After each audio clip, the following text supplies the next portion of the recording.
स्वागत है आप सभी का Urmila Devi PG college online classes में। मैं अनिल कुमार मौर्य आपको डीएलएड सेकंड कक्षाओं का संचालन करा रहे हैं। सुप्रभातम छात्रों, कैसे हैं आप सब लोग? आशा करते हैं अच्छे होंगे। तो आज हम डीएलएड सेकंड सेमेस्टर के अंदर, जिसे बीटीसी कहते हैं, पूर्व नाम बीटीसी है, लिंग की चर्चा करेंगे।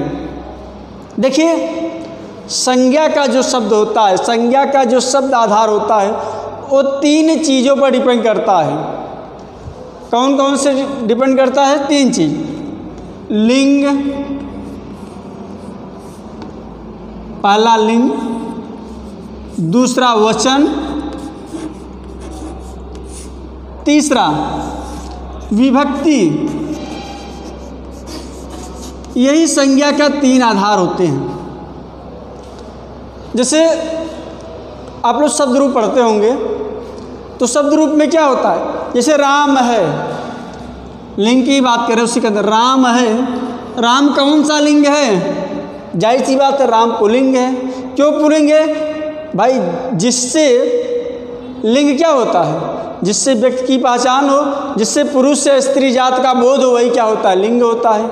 अगर पुरुष जात का होगा तो पुल्लिंग, स्त्री जात का होगा तो स्त्रीलिंग। ठीक, तो रामलिंग है। राम कौन सा लिंग है? पुल्लिंग। अब इसका रूप कैसे चलता है? पुल्लिंग का रूप कैसे चलता है? देखिए, मान लीजिए राम है, ये शब्द रूप है। क्लियर? संज्ञा के आधार बता रहे किन किन चीज़ों पर होता है। एक वचन हो गया। वचन कितने होते हैं? तीन। कौन कौन से? एक वचन, द्विवचन,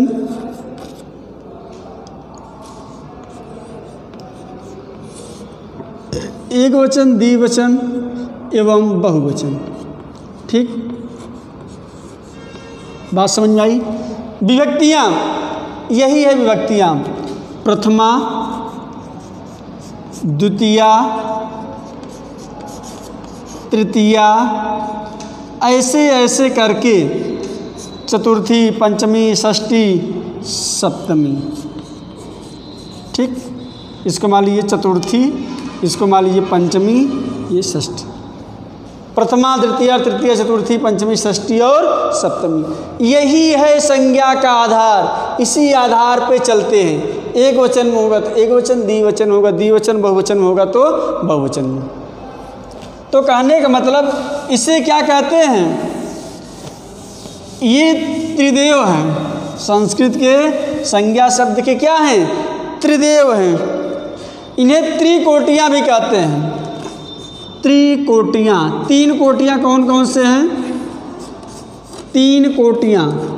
पहली कोटि है आपका लिंग, दूसरी कोटि है आपका वचन, तीसरी कोटि है आपकी विभक्ति।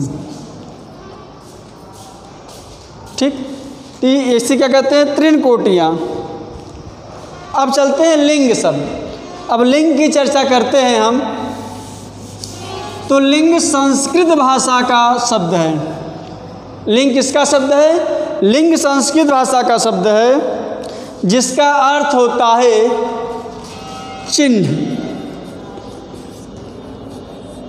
चिन्ह, चिन्ह मतलब कहते हैं इसका चिन्ह। चिन्ह मतलब पहचान होता है। किसी भी चीज़ का पहचान ही वो क्या कहलाता है संस्कृत में? लिंग। जैसे अब यहाँ किसकी बात होगी संस्कृत में? लिंग की। भाई लिंग का पहचान करना है तो दो ही लिंग होते हैं हिंदी में। दो लिंग। कौन? पुल्लिंग और स्त्रीलिंग। लेकिन संस्कृत में तीन लिंग होते हैं, पुल्लिंग, स्त्रीलिंग और नपुंसकलिंग।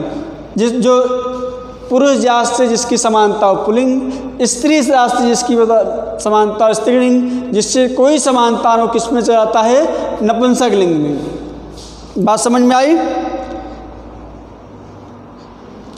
अब चिन्ह द्वारा ये भी समझा जाता है कि ये नर है कि मादा। नर मादा मतलब ये पुरुष है कि स्त्री है। ठीक, तो इसकी परिभाषा समझ लीजिए।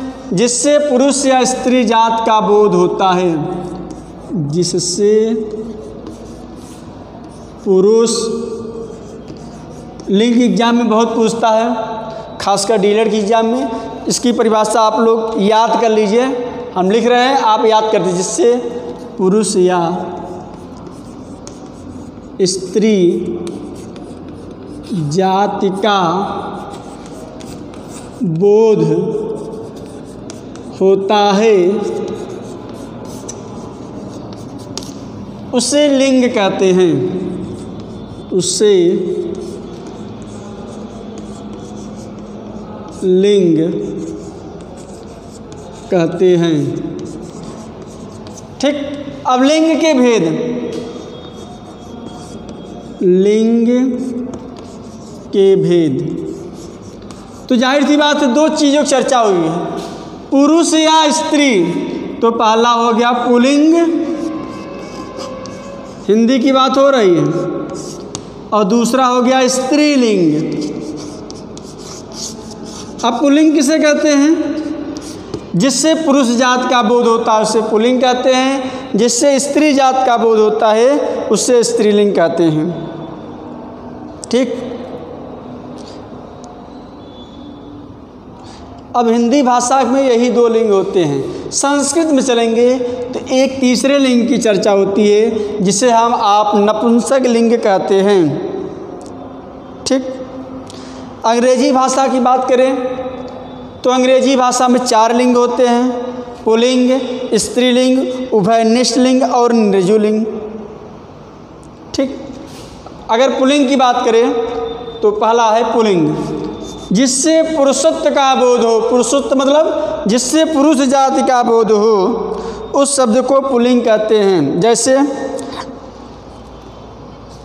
आदमी, घोड़ा, पेट, नर, ये क्या हो गए? ये सब पुल्लिंग के उदाहरण हैं।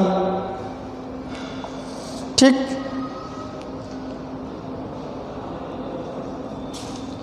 दूसरा है हमारा स्त्रीलिंग। स्त्रीलिंग किसे कहते हैं?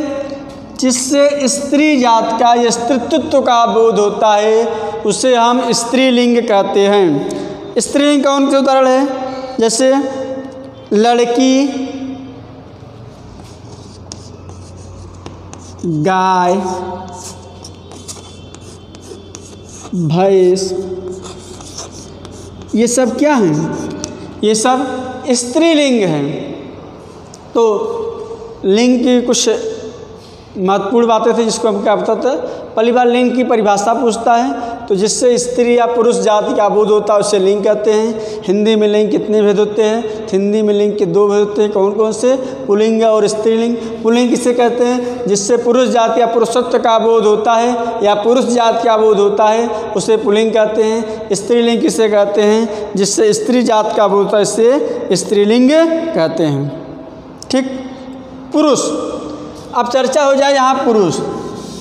पुरुष कितने होते हैं? अभी बात हुई थी पुरुष की, अब यहाँ लिंग नहीं, अब हम बात करेंगे पुरुष। पुरुष की चर्चा हमने पिछले कक्षाओं में कर दिया है। पुरुष, जिससे पुरुष जात का बोध होता है उसे क्या कहते हैं? पुरुष कहते हैं। पुरुष कितने प्रकार के होते हैं? पुरुष के प्रकार, पुरुष 3 प्रकार के होते हैं। कितने प्रकार के होते हैं? 3। कौन कौन से? पहला प्रथम पुरुष। कौन सा है? प्रथम पुरुष। दूसरा बताइए। पहला हो गया प्रथम पुरुष, दूसरा मध्यम पुरुष,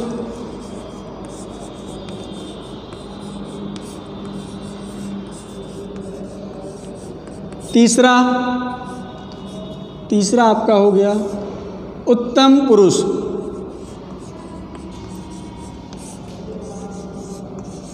क्या हो गया? उत्तम पुरुष। ठीक, अब क्या करेंगे? अब इसका प्रयोग कैसे करते हैं? अभी आपने वचन पढ़ा, जैसे मान लीजिए गम धातु ले लेते हैं। गम धातु लट लकार, किसका रूप है? लट लकार का। सभी पुरुष और वचन। तो सभी पुरुष मतलब पुरुष कितने हुए? 3। कौन कौन से हुए? प्रथम पुरुष, दूसरा आपका मध्यम पुरुष, तीसरा आपका उत्तम पुरुष। अब आपको मालूम ही है कि प्रथम पुरुष का प्रयोग कहाँ किया जाता है, मध्यम पुरुष का प्रयोग कहाँ किया? उत्तम पुरुष के लिए। उत्तम पुरुष मैं पिछली कक्षा में हम लोग चर्चा भी किया था, अच्छी तरीके से बताया था कि जो व्यक्ति अपने आप को सर्वश्रेष्ठ समझता है तो उत्तम पुरुष, बीच वाले को अपने से कम सर्वश्रेष्ठ समझता है तो मध्यम पुरुष, और सबसे निकम्मा किसे समझता है? जो तीसरा है, हमसे और आपसे तीसरा जो है उसे कहते हैं प्रथम पुरुष या अन्य पुरुष के नाम जाता है। वचन कितने होते हैं? एक वचन, द्विवचन एवं बहुवचन।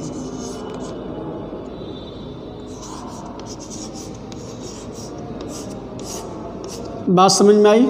चलिए, गम धातु का है, देखिए कैसे चलता है।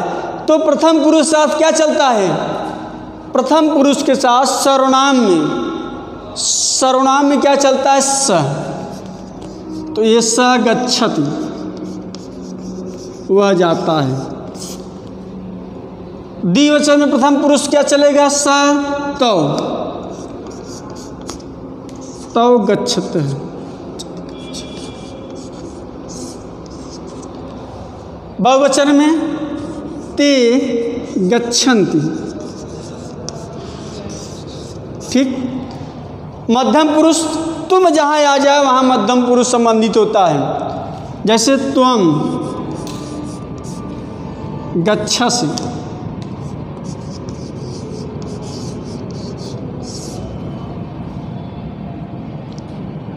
त्वम युवाम गच्छथः। एक वचन तुम, दो वचन युवाम, और बहुवचन क्या होगा? त्वम क्या होगा? त्वम गच्छतः। इसका क्या होगा? त्वम युवाम युवम गच्छत। ठीक। उत्तम पुरुष क्या चलता है? मैं, अहम,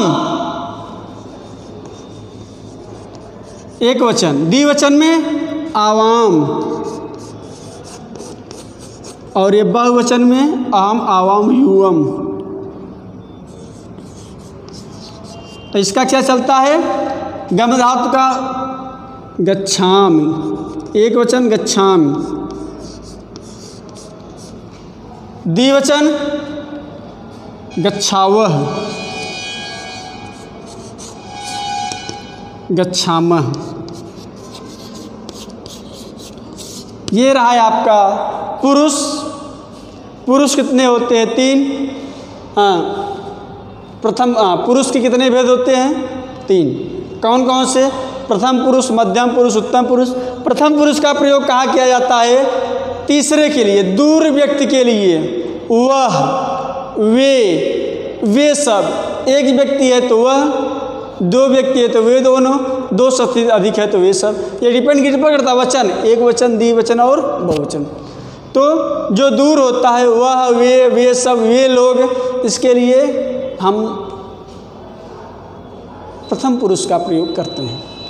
मध्यम पुरुष जो बीच का, जैसे तुम, सामने वाले व्यक्ति से, जो सामने वाला व्यक्ति होता है, जहाँ तुम आ गया वहाँ समझिए कि वो मध्यम पुरुष का ही रूप चले गए। उत्तम पुरुष श्रेष्ठ, सबसे सर्वश्रेष्ठ मैं हूँ, तो वहाँ अहम, जहाँ मैं आ जाए वहाँ मान चलिए उत्तम पुरुष का प्रयोग किया जाता है।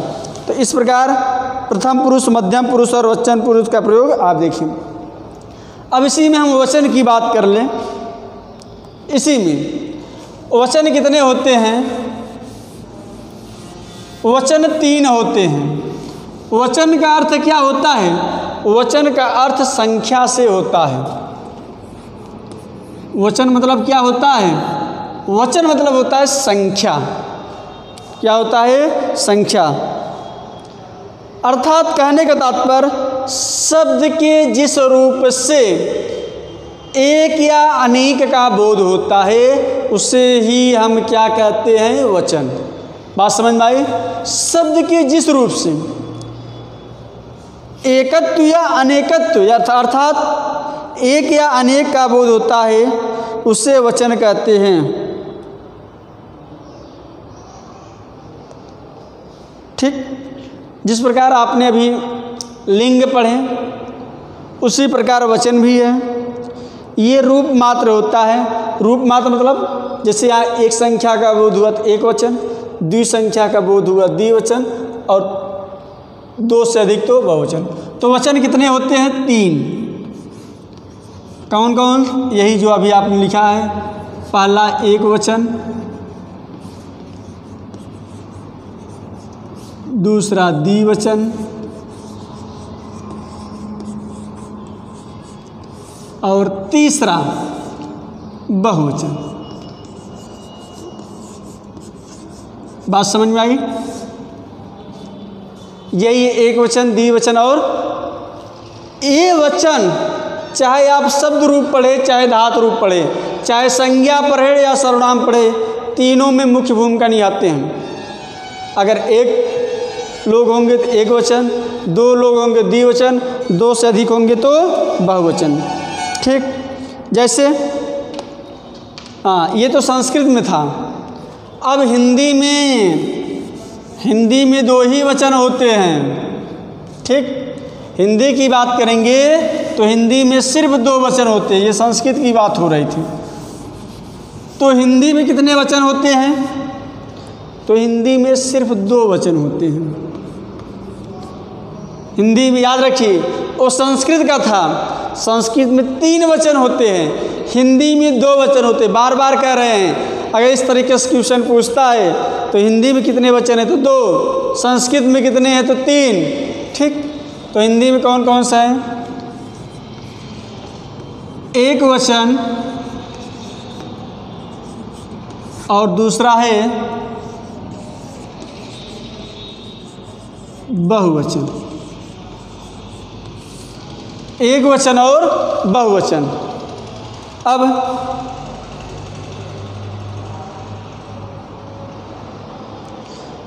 हिंदी और अंग्रेजी में 2 ही वचन होते हैं, सिंगुलर नाउन और सिंगुलर, और समझ रहे हैं? तो हिंदी में 2, अंग्रेजी में 2, लेकिन संस्कृत में 3। कौन है? एक उसमें द्विवचन आ जाता है। जैसे मान लीजिए कोई शब्द है बनाना, एक वचन है, एक वचन से बहुवचन बहुत आराम से बनाया जा सकता है। ये एक वचन हो गया, ये आपका बहुवचन हो गया। चलिए हम एक वचन लिख रहे हैं, आप बहुवचन। लड़का। ठीक, छात्र, लड़का, छात्र, माता,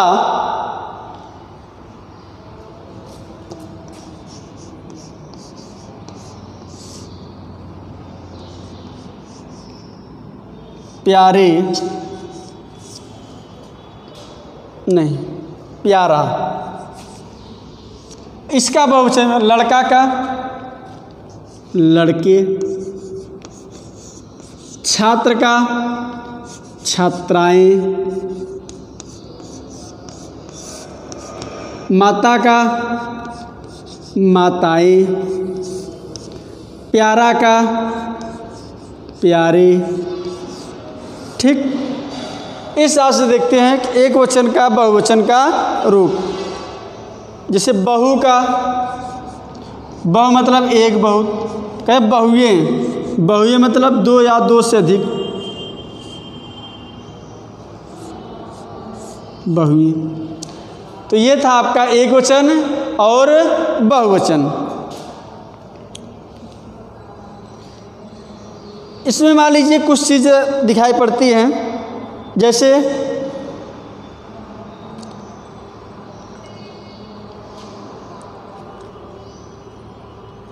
ये सब तो संज्ञा है, संज्ञा के भी जानते ही हैं, ये भी संज्ञा है, ये भी संज्ञा है। ये क्या है? विशेषण है। क्यों? क्योंकि प्यारा कोई है ना, प्यारा विशेषण शब्द होते हैं। ये भी क्या है? बहुव्रीहि संज्ञा दी जाती है। ठीक, इस हिसाब से देखते हैं। जैसे मैं, जैसे सुंदर हो गई तो सुंदरी। सर्वनाम का क्या होता है? जैसे मैं का क्या होता है? हम। हम, मैं एक वचन है और हम क्या है? हम बहुवचन है। तू, तू एक वचन है, तुम बहुवचन है। खेलेंगे या खेलेगा, खेलेंगे एक वचन, खेलेंगे बहुवचन। जाता हूँ, एक लोग जा रहा है, कह रहा जाता हूँ। जाते हैं, सारे लोग जाते हैं।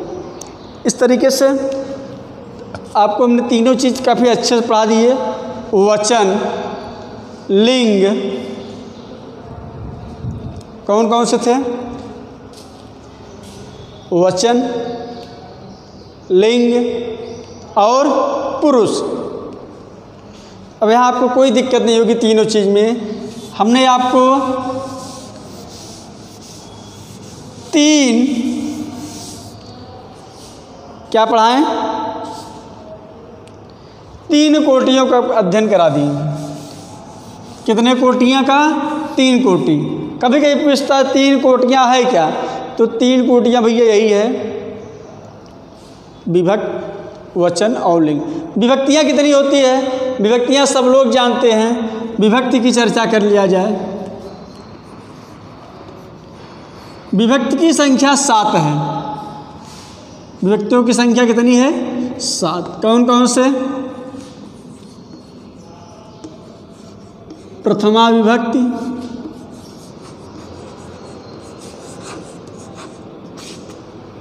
ठीक,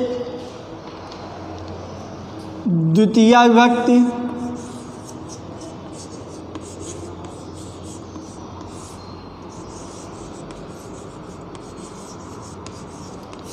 तृतीया विभक्ति,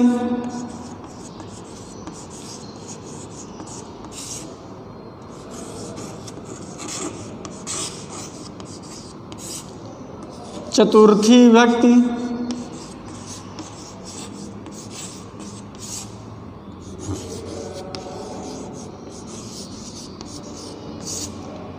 पंचमी विभक्ति,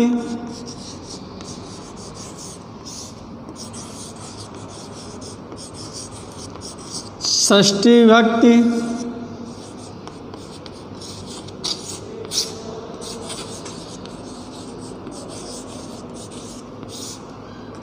सप्तमी विभक्ति,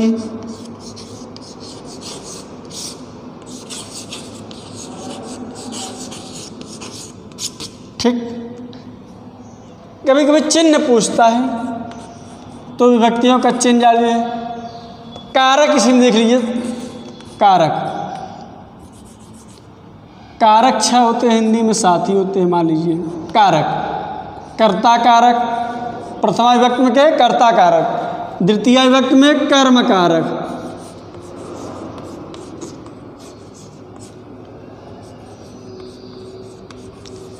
तृतीय विभक्ति में करण कारक,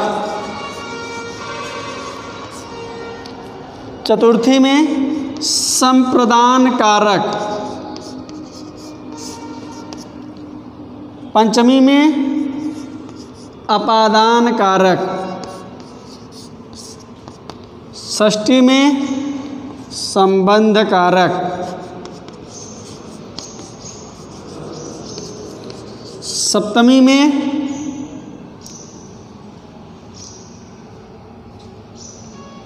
अपादान संबंध अधिकरण,